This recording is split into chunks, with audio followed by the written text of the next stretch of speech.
Hello and welcome to the Learn It All podcast. We are Damon Lemby, CEO of Learn It, Darren Bridget, VP of the Professional Development Product here at Learn It, and we are joined today by Nate Bailey. Welcome, Nate. Thanks for being here. Yeah, thanks for having me. Excited. Let's go. Let's give you a little bio here. U.S. Army veteran, served first lieutenant platoon leader in Kuwait, 2005-2006. Been an entrepreneur for over 20 years. Runs a life-transforming 4-day experience called Unleash the Leader Within. I think it was 2018. You sold a successful brokerage and just went into this full time. Your focus is a lot around leadership, communication, culture, mindset, performance, and coaching. If you're tuning in, that's what we're going to be looking at today. Performance, communication, mindset, coaching, things like that. There you go. Nate, we like to start off the podcast often with this little question, since we're all about learning here. And I know that you did a lot of learning to like transition into this career. I have got your story a little bit, but what else are you working on? What are you looking forward to learning coming up in the next, 6 months or year? Yeah, that's a really great question. It's not something that typically get asked either. So, we like to try to be different. So I love it. That's how we start. Yeah. Hitting us with the hard questions, right? Yeah, exactly. What do you hope to learn? I told him not to, Nate, but he doesn't listen to me. Going on here? Yeah. Ambush. Yeah. Obviously, as a leader, as a business owner, and really any area of life, pays to be a really strong communicator. And so I'm always trying to become a better communicator. And I no matter what it is in your life, I think, as long as you remain open to the fact that you don't know everything, and when you remain open to the fact that you can always get better, right? And I can definitely get better in all areas of life, but communication is obviously one area, especially for what I do. I communicate for a living on a podcast, whether it's writing books, speaking, running seminars, doing trainings. Like, it requires verbal or written communication to get your point across in a way that people would understand, to be able to take, and whether it's to implement themselves or to understand your vision. So I'm always finding and trying to finding ways to become a better communicator and working to become a better communicator. Because, if you're talking to kids, right, they're going to hear things differently than if you're talking to, high level business owners versus, another group. So, yeah, I like that, because even though it's your job, it's what you do, but it doesn't mean that you stop investing and getting better at it and actually making it a target to improve your skills. Yeah. Nate, I think you got a great story. Can you just take us back a little bit from your time in before the Army, then going in the Army, and how you made that transformation afterwards? Yeah, absolutely. Yeah, I played college football, and sports athletics was kind of my life. And then once that was done, it was like, all right, now what's next? And I had played at the community college level or junior college level, and then I bounced around a little bit, so it took me a little longer than the average bear to graduate. So I finished my last year, still had a little school to go, was looking for a challenge. I think was looking probably even for like when you play any sport, right, you have that camaraderie of the team, and it's kind of becomes a family. And then once you're done, kind of on the outside now, and you're looking for that community. So I think I turned to the military because of that. Joined the military, enlisted originally, and then shortly after that realized that there was an opportunity to become an officer, become a leader. And so I jumped at that, joined officer candidate school, which was a 2-year program. I was in the Army National Guard, and that took me down the road of being deployed to Kuwait back in 2005, 2006, like you guys talked about. And then coming back from that, jumping back into my insurance brokerage and business, and coming back from Kuwait, being gone for 15 months. I was married at the time, still am married, but was married during the deployment. And that's difficult when you're away from loved ones. And looking back, didn't necessarily ease back into society the best, I will say. And then shortly after that, you start having kids, and that kind of magnifies some problems that you got going on versus, solve them.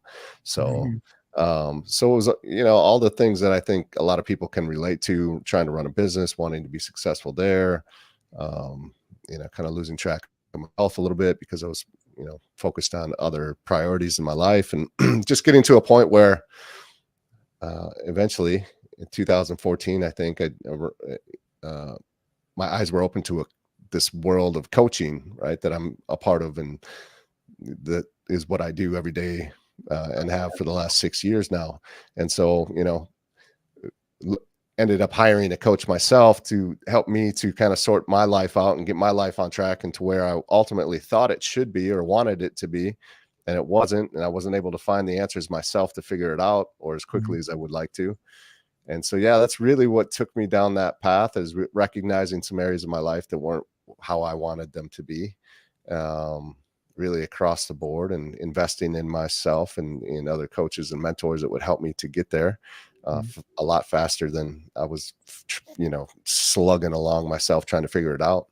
And then ultimately that opened my eyes to that there is this world of coaching out there to help people. Because, I joined the Army and saw the opportunity to become a leader and thought that was amazing. So kind of gravitated towards that. I've always gravitated towards leadership positions and helping people, impacting people, coaching people. I've coached high school and college athletics. And so I've always, I have a teaching degree. So really coaching, what I do, and training and educating and speaking in front of groups and helping people become better in their life, really kind of felt natural to me. So that's how I ultimately ended up selling my insurance business to do something I really loved back in 2018, to do what I do today full time since then. Yeah, you've clearly done a lot since then, since you started this business. But just to go back a bit, because I realize as you're talking, I maybe other people are a little bit confused about this too, because you hear the word coaching a lot, and I'm thinking like life coaching, executive coaching. Yeah. Like specifically, what are you talking about in terms of the kind of coaching that you got and the kind of coaching that you help people with? Yeah, it definitely falls in the life coaching realm, right? I don't know. I think there's some stigma to that term, so I don't like to use it all that much, but it feels like kind of a non-powerful term, to be honest. Yeah. But I coach a lot around leadership, right? The name of my program is Unleash the Leader Within. Yeah. Leading ourselves at a high level first before we can go out and lead others. Yeah. So yeah, really, you can't just focus on one area and hope all the other areas in your life will get better, right? You really have to be intentional across the board. You got to take care of your body so that can allow you to, have the focus and the drive and the energy to be, the husband or the wife that you want to be successful in business, right? They all impact each other. Yeah. And so, yeah, it really is a lot about life and how do we manage that, especially, I focus in on working mostly with entrepreneurs and business owners because they have a unique, specific set of stress and pressure that they deal with that the 9-to-5 guy doesn't necessarily. And so you can relate to them because that's who I am ultimately, right? Married, kids, businessman, got to hold it all together. Sometimes, it appears like things are going really well and you and only like all the stresses and the pressure that are really going on that you're trying to protect everyone else from and at the same time wearing yourself out. So yeah, that's kind of, we focus in on that. All the conversations that we have inside of our coaching groups is others that are experiencing the same things, but the difference is I guess it's a space where people can be open about it and talk about it and be able to relate to other people and then from there navigate and figure out how we can work through it and become better along the way. So yeah, mindset, leadership, business, life, health, fitness, it all, it's like you can't have one conversation without the other. Nate, you went from playing sports, football, similar to me. I played junior college baseball and then, Division I baseball. And then all of a sudden it was over with.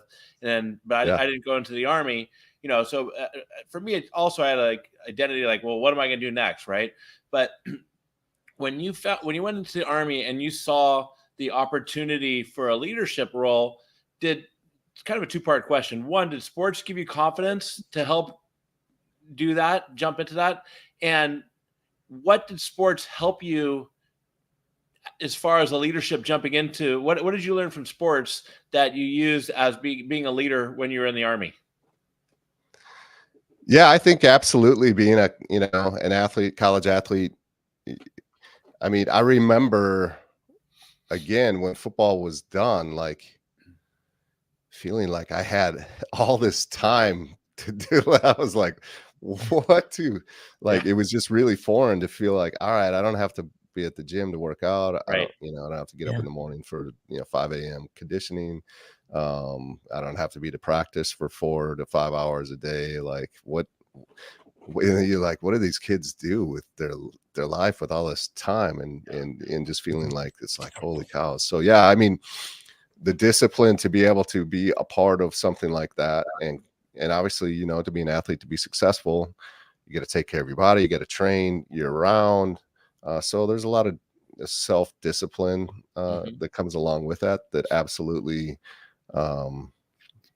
pours over into being a leader and doing what's required in order to lead others. Because I think, as a great leader, you have to be able to not just meet the minimum requirements, but set the standard and be the standard. And that requires you to do a little bit more than everybody else is doing.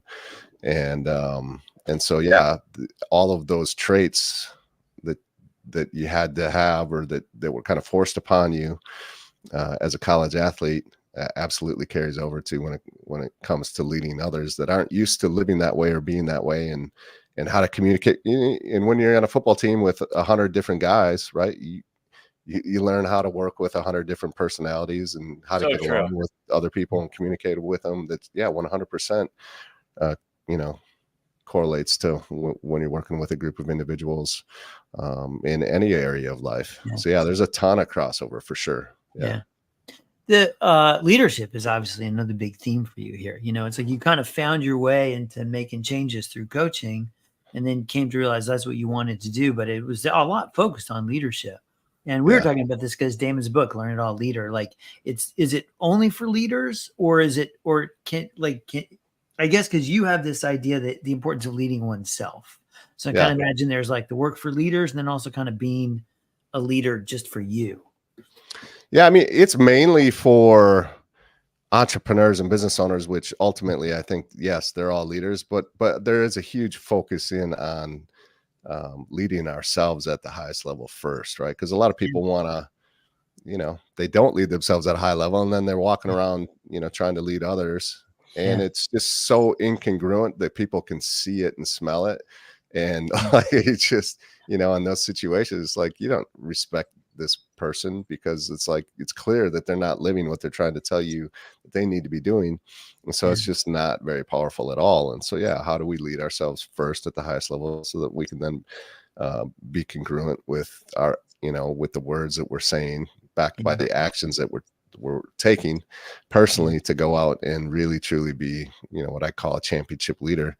So yeah, the foundation, it always starts with ourselves within, and then, pours over into, because there's a lot of times you're leading people that you have no idea, right? They're watching you, they see you, and we definitely are kids, right?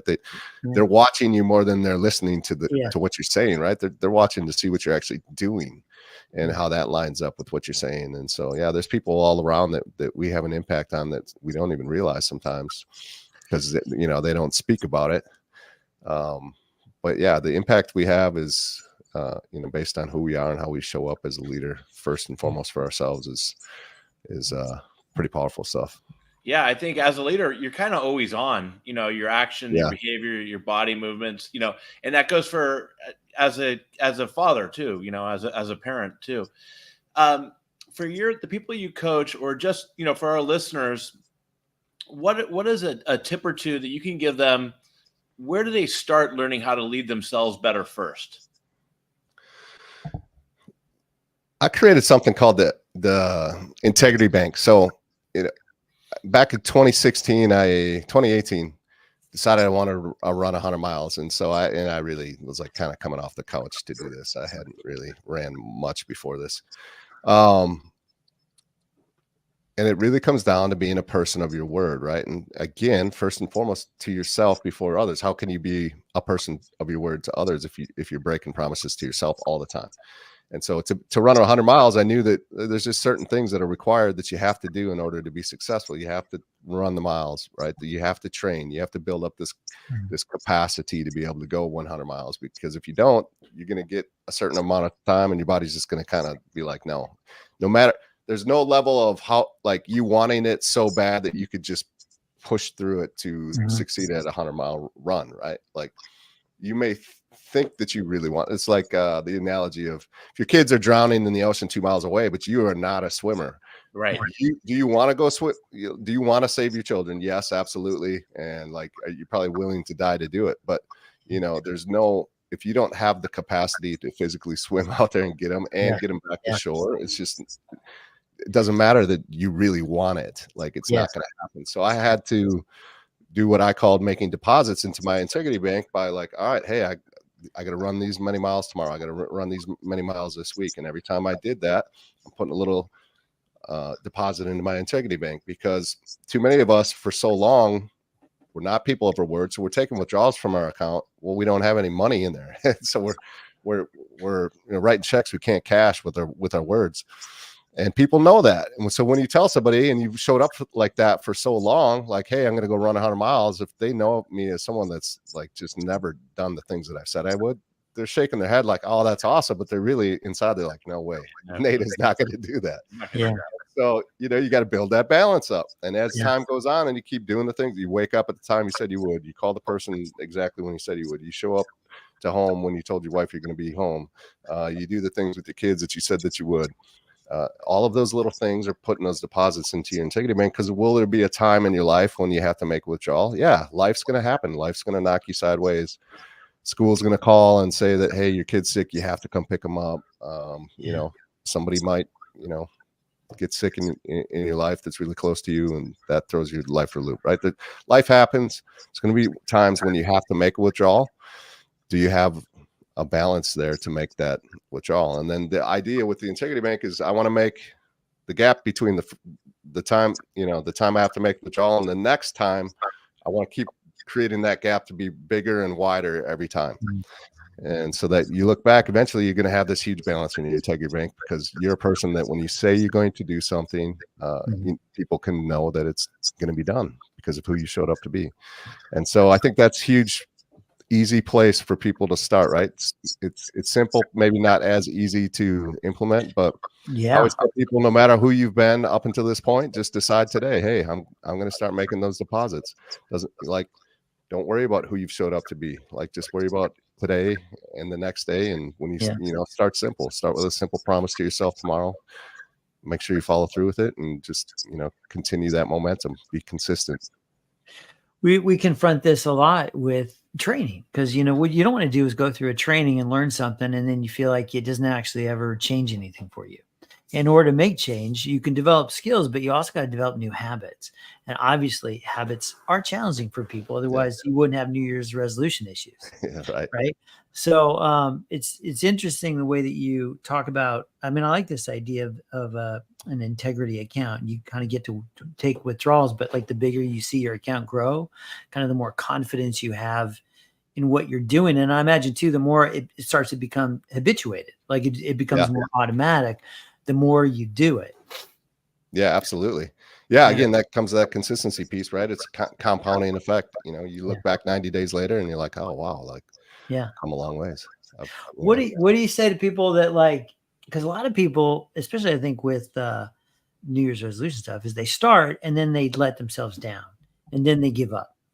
Because you can't, it's like people are going to stumble a little bit along the way. And I imagine that's kind of what you're trying to coach people through, those moments to like pick yourself back up and keep going. Like what do you say to people who want to do what you just said, but they have a hard time if they ever let themselves go? Well, I think it's always important to have like a ton of clarity on what it is that you really want and why it matters, right? That helps drive, if you set a New Year's resolution or a goal for yourself that really doesn't matter to you, and you're not used to being the person that can follow through on that, then you're setting yourself up for failure. If you really have this big, deep rooted holy cause is what I call it. Yeah. That like when things get hard, when things get tough, when you don't want to run the miles, like, train for 100-miler, or it's cold outside and you don't, so I don't want to go out. I'll go out tomorrow. Hopefully it's a little warmer or whatever, right? Start making these excuses. But if you really have a deep holy cause, a reason why that drives why you're doing what you're doing, that will help. The other piece is give yourself some grace, right? I mean, honestly, like, it's not about being perfect. Recognize where you are at when you start, right? If you've been the guy that hasn't shown up at the gym every day for years, what makes you think you're going to all of a sudden be that guy? Like, you might miss a day or two. That's okay. Like I said, give yourself some grace, but then just get back and show up the next day, right? Like, it's all about just, make a deposit. If you made a withdrawal, that's all right. Let's and that powerful why. That's a pretty substantial piece, isn't it? Yeah, it is. It really is. Yeah. It's weird. People won't take the time to really figure that stuff out, though, right? It's like, I mean, it literally doesn't take that long, but the clarity piece on what is it you really want? Why does it really matter? Really writing that out and figuring that out, plotting out a plan for yourself. And then going out and executing the really is like, take a little bit more time on the front end so that you can then be successful on the back end through execution. But, I mean, it's the same in business, right? That there's people that fly by the seat of their pants, like have a great idea and just like go and start implementing, but they really don't know what they're doing. And then, again, they're setting themselves up for failure versus the leader or the owner that, comes in with a clear focus, clear plan on who they are and what they want to be and who they're serving.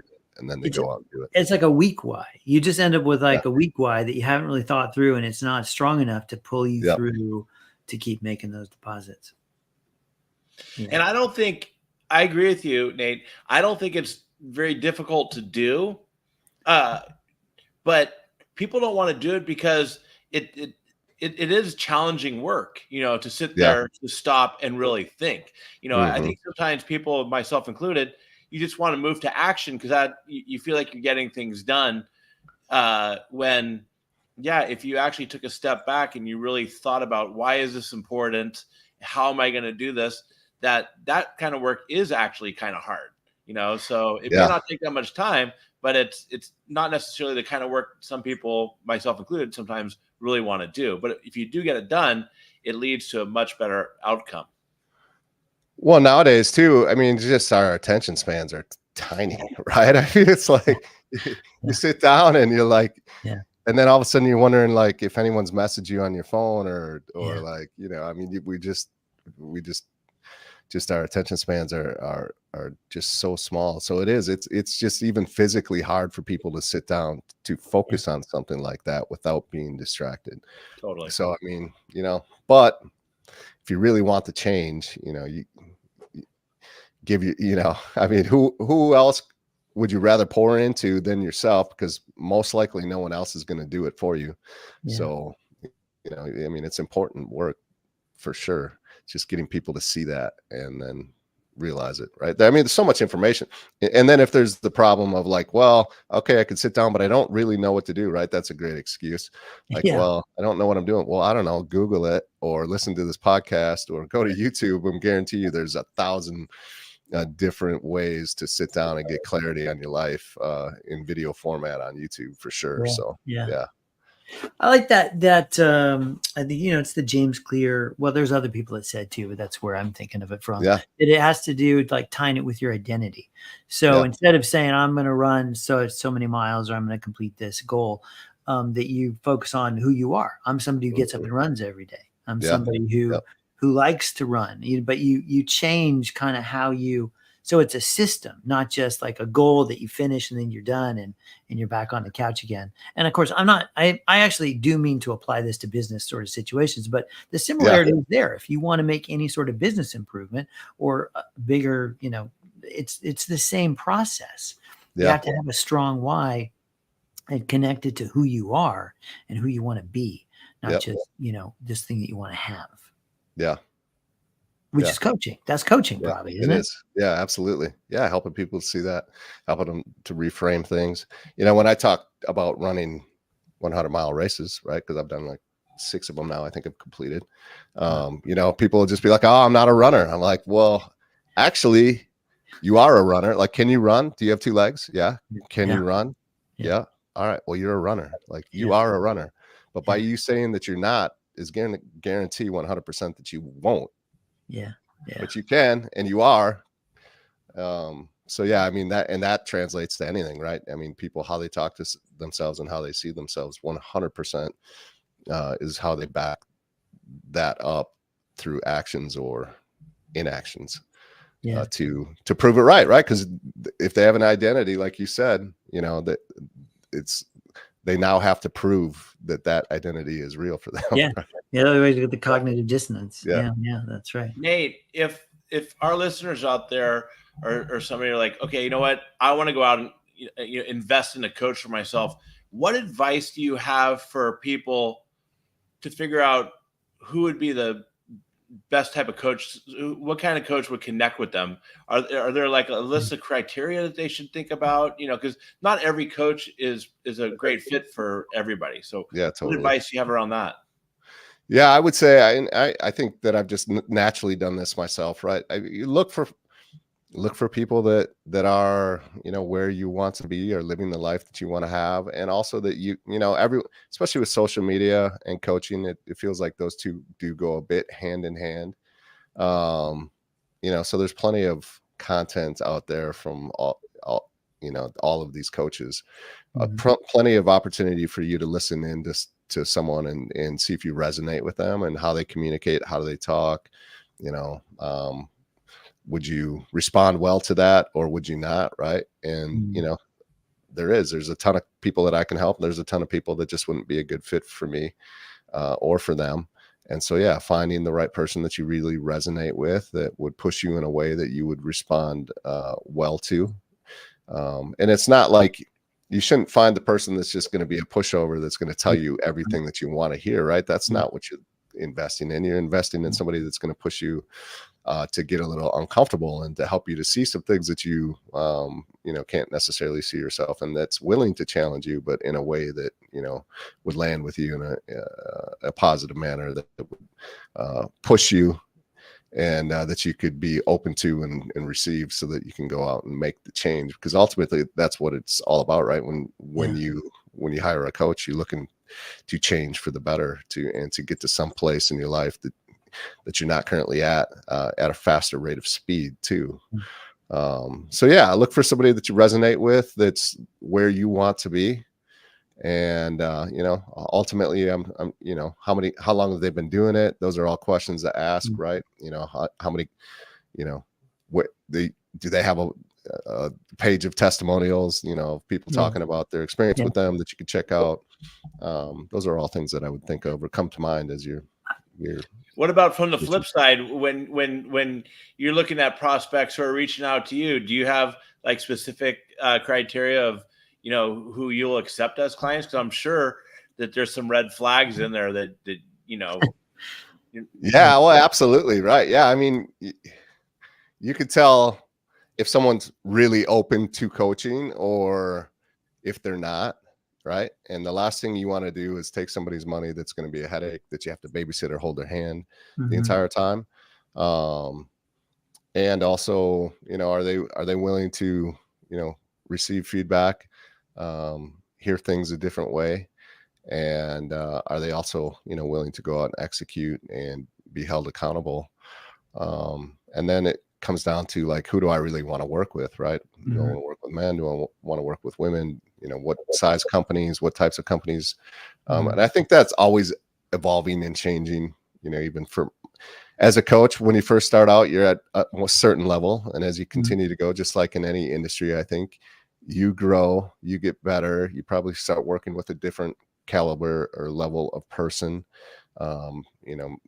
Potentially, that becomes, whether you're doing one-on-one work or corporate training or whatever, the size of the company, the size of the team that they work with. Certain companies maybe don't fall in your beliefs, right? So you don't work with those companies. So yeah, there's all kinds of markers. Yeah, that just it's kind of like what you said. At Learn It, the last couple of years, we've really made an effort, right, Darren, to try to align ourselves with customers who actually really believe in investing in their team. Yeah. And investing in their team is not just financially, but also carving out the time to give them the space to be able to learn and develop. Because you want it to be a good fit. Mm-hmm.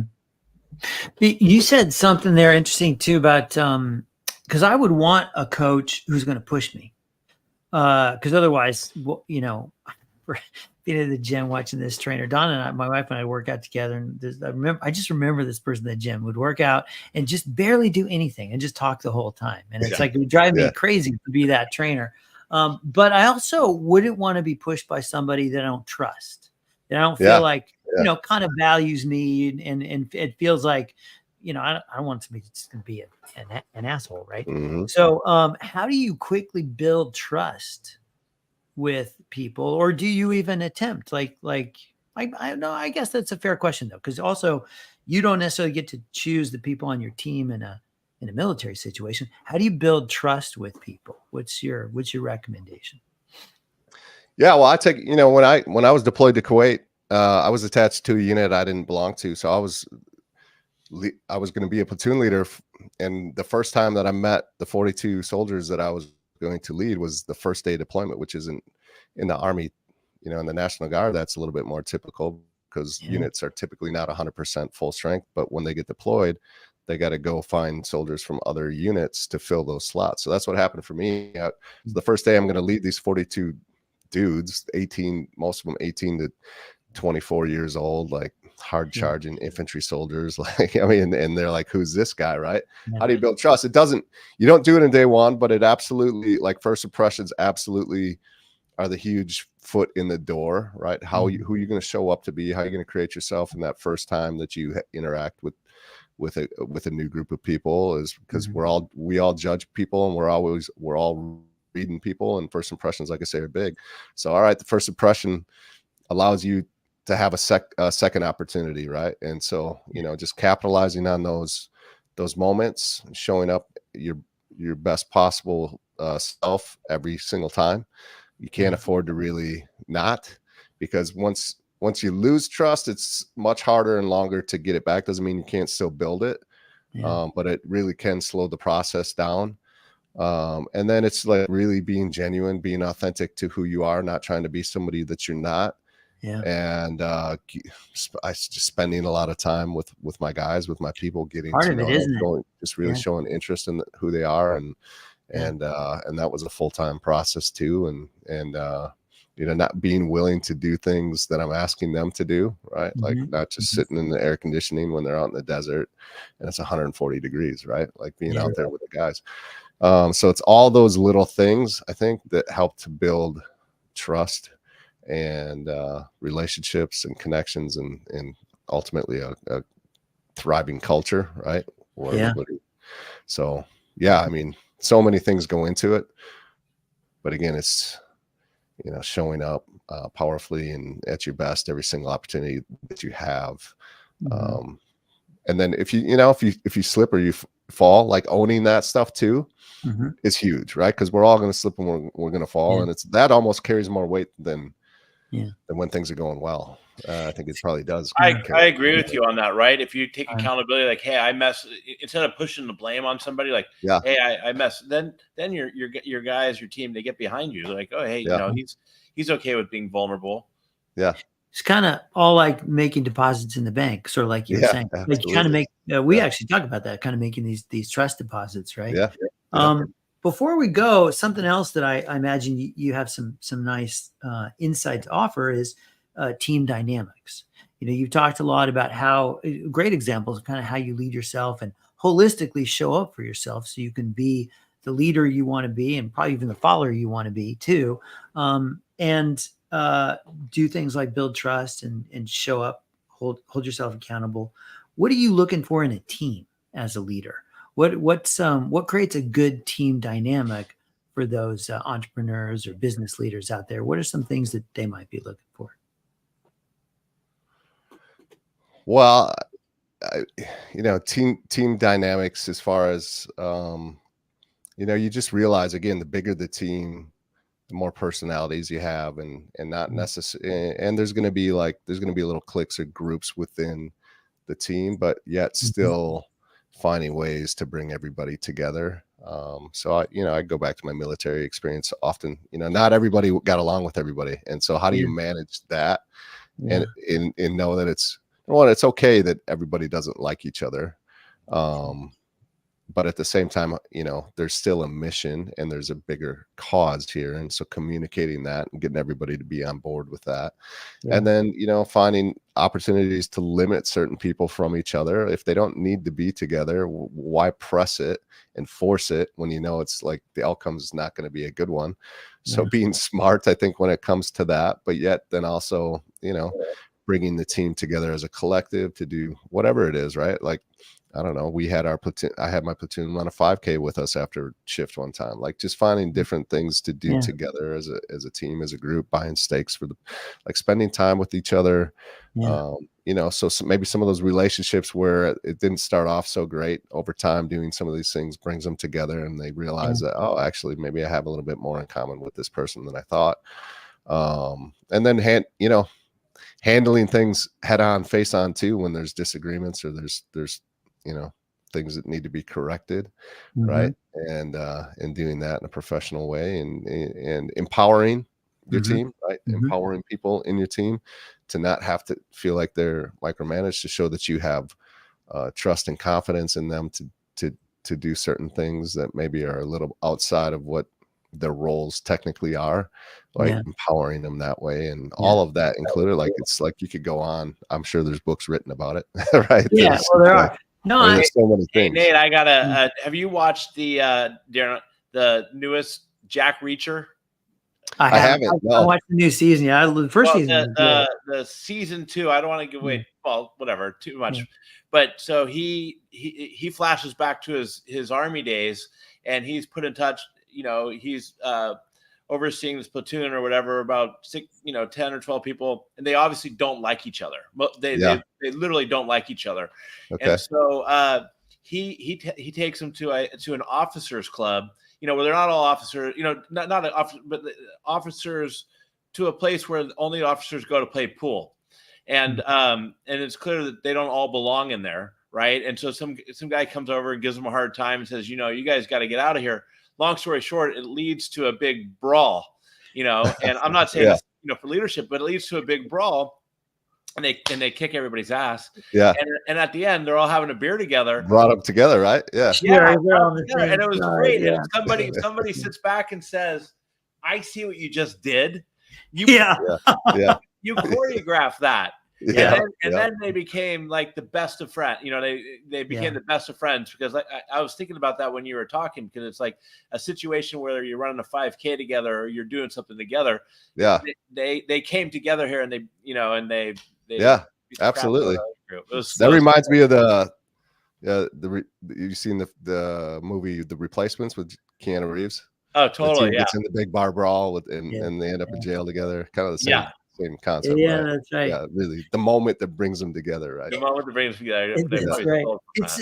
It's a great reminder, because I think sometimes people feel like I need to set it up so everybody on my team gets along perfectly and likes each other perfectly. It's not exactly that everybody is going to perfectly like each other all the time, right? But you want them to respect each other, totally, and to all be on the same team. And you need to create the conditions where people can work optimally together as a good team, without it imagining that everybody's going to hold hands and be perfect buddies all the time, as long as you create the right environment to help support it. And then, of course, sometimes you might need to manage people out of different roles, or, like you said, don't pair them up exactly, but it's not like conflict is good. I mean, I think, healthy conflict, you have to have that, team dynamic. You don't want everybody thinking the same way. I think absolutely. You want diverse teams who have, conflict, and then hopefully at the end of the day, on an important decision, everybody gets on the same page. You may not agree with it, but hey, we're going to go into this together.